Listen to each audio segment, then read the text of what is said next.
The life and death of John Magufuli.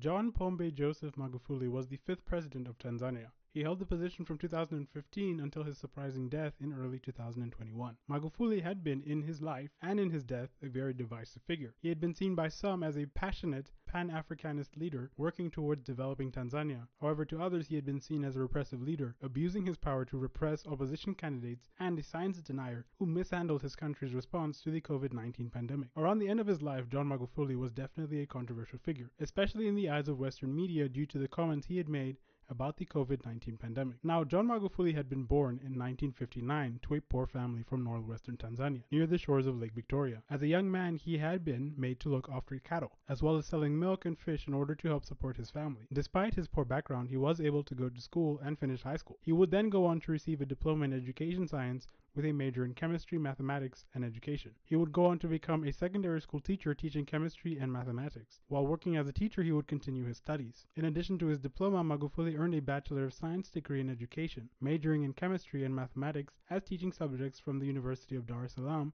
in 1988. The following year, in 1989, Magufuli would leave his job as a secondary school teacher and get employed by the Nyanza Cooperative Union as an industrial chemist. He would still continue his education and earn himself a master's degree in chemistry in 1994. It was in 1995 when he would enter into Tanzanian politics, when he was first elected as a member of parliament. It was in his position as a member of parliament that he would serve in various roles such as Minister of Works, Minister of Lands and Human Settlement, as well as the Minister of Livestock and Fisheries. By 2015, Magufuli would rise the ranks of the CCM political party and become the presidential candidate for the party, beating out two very prominent candidates within the party. He would then go on to be elected president of Tanzania by obtaining around 58% of the vote, beating out Tanzania's former prime minister, Edward Lowassa of Chadema, who gained around 39% of the vote in the general election.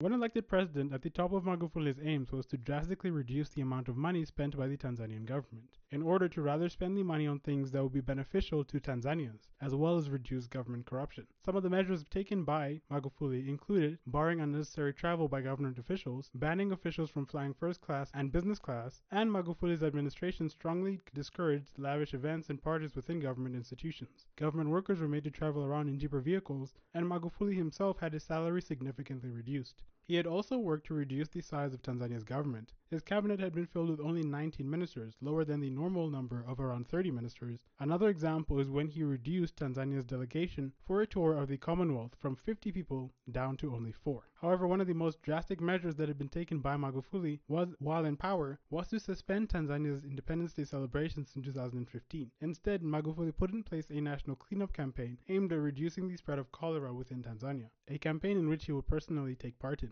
Magufuli would also be involved in improving Tanzania's infrastructure, and many plans have been put in place to improve the country's national carrier, Air Tanzania, by increasing the number of planes owned by the carrier, as well as the expansion of the Julius Nyerere International Airport, as well as railway and port projects within the country. There had also been plans in place for the country's power grid, with the construction of a hydroelectric power station and a liquefied natural gas plant, and as well as many other infrastructure projects planned by Magufuli's administration. As a result of his drastic measures he had put in place to cut costs and the investments made in Tanzania's infrastructure, Magufuli had been dubbed the Bulldozer. And as a result of all the measures he had put in place for the first few weeks of his presidency, Magufuli had become very popular among Tanzanians. So much so that the hashtag #WhatWouldMagufuli had become popular among Twitter users, displaying their endearment towards their president.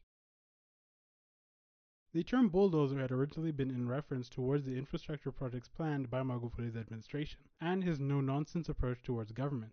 However, the term later took on another meaning. Tanzania had at one point in its history been seen as a country that enjoyed various freedoms and a stable democracy. However, under Magufuli, that perception of Tanzania began to change drastically. As Magufuli's more authoritarian tendencies began to emerge, the term bulldozer began to refer to how Magufuli would crack down on opposition parties and the media. In 2016, only in the second year of Magufuli's presidency, he had placed a ban on opposition candidates holding rallies, claiming that it was time for work, not politics. However, the ban had only been placed on opposition rallies, while members of Magufuli's own party had been able to hold rallies within Tanzania. If opposition candidates attempted to hold rallies, they would be broken up, oftentimes violently, by the Tanzanian police. In the same year, in 2016, the Swahili language newspaper Mawio had been suspended by Magufuli's government after the government had accused the paper of publishing false and inflammatory articles. Television and radio stations had also been threatened by the government that they would be shut down if they did not pay the government licensing fees. However, the hardest crackdown on the freedom of the press came in 2018, when a bill had been put forward that would require blogs and other online content providers to hold government licenses. These licenses placed restrictions on the topics that will be allowed to be covered by the media. This meant that Tanzania's media had effectively been handicapped by Magufuli's government, because if they were to publish a piece that the government did not like, they could easily have their licenses revoked by Magufuli's government and shut down. Members of the LGBTQ community had also been heavily repressed under the government of Magufuli. In 2016, Magufuli's government banned HIV/AIDS outreach programs within Tanzania, and Magufuli's government ended a US-funded medical care programs aimed towards Tanzania's gay community. And in late 2018, Magufuli threatened to arrest or deport people who campaigned for gay rights within Tanzania. And within Magufuli's administration, a task force had been set up that had been aimed at identifying members of the LGBTQ community within Tanzania. Magufuli, who was a devout Catholic, had also been very critical of the use of birth control by Tanzanian couples, urging women to, quote, set their ovaries free by avoiding the use of birth control. He had also called couples who used birth control lazy. There had been fears that Magufuli would attempt to change Tanzania's constitution in order to run for a third term, or even become president for life. However, he had on multiple occasions denied that he had been planning to run for a third term. Some of the most controversial comments made by Magufuli came around the time of the COVID-19 pandemic. Magufuli would on multiple occasions spread false or misleading information about the virus, mask wearing, as well as vaccinations during speeches and rallies, which caused him to receive a lot of attention and criticism from Western media especially. Amidst the spread of COVID-19 within Tanzania, he would prevent the government from sharing information about the spread of the virus within the country and made it illegal within Tanzania to distribute non-governmental information about the virus. He would even once tell a church congregation that, quote, the corona disease has been eliminated thanks to God, end quote. And he even spoke against vaccinations once, saying, quote, are dangerous. If white people were able to come up with vaccinations, a vaccine for AIDS would have been found.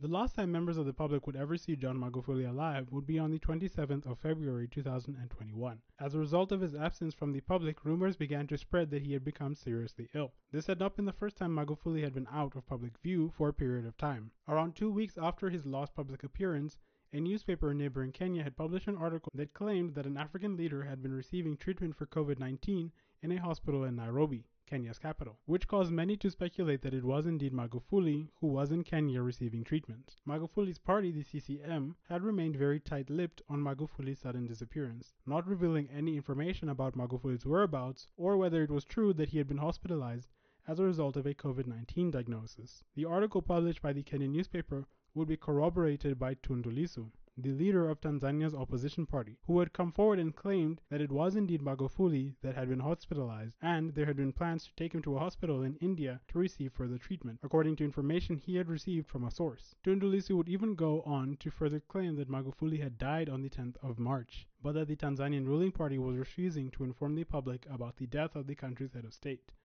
The announcement of Magufuli's death would eventually come on the night of the 17th of March 2021 by the country's Vice President, Samia Suluhu. She announced that Magufuli had died at the Emilio Zena Memorial Hospital in Dar es Salaam at 6 p.m. that day. In addition to that, 14 days of national mourning had been announced, and all flags around the country had been ordered to fly at half-mast. On the 20th of March, Magufuli's body would lay in state at the Uhuru Stadium in Dar es Salaam. Her announcement would, however, contradict the speculation of Magufuli being in a hospital in Kenya. She also claimed that Magufuli had been suffering from chronic atrial fibrillation, which is an abnormal heart rhythm, and that he had died as a result of heart complications, without any mention of a possible COVID-19 diagnosis. Truthfully, we may never know the exact circumstances surrounding Magufuli's death. Following a period of mourning, his body had been buried in his hometown of Chato on the 26th of March 2021. Samia Suluhu, since she had been his vice president, would then go on to take over the position of president, becoming the first woman to become president of Tanzania.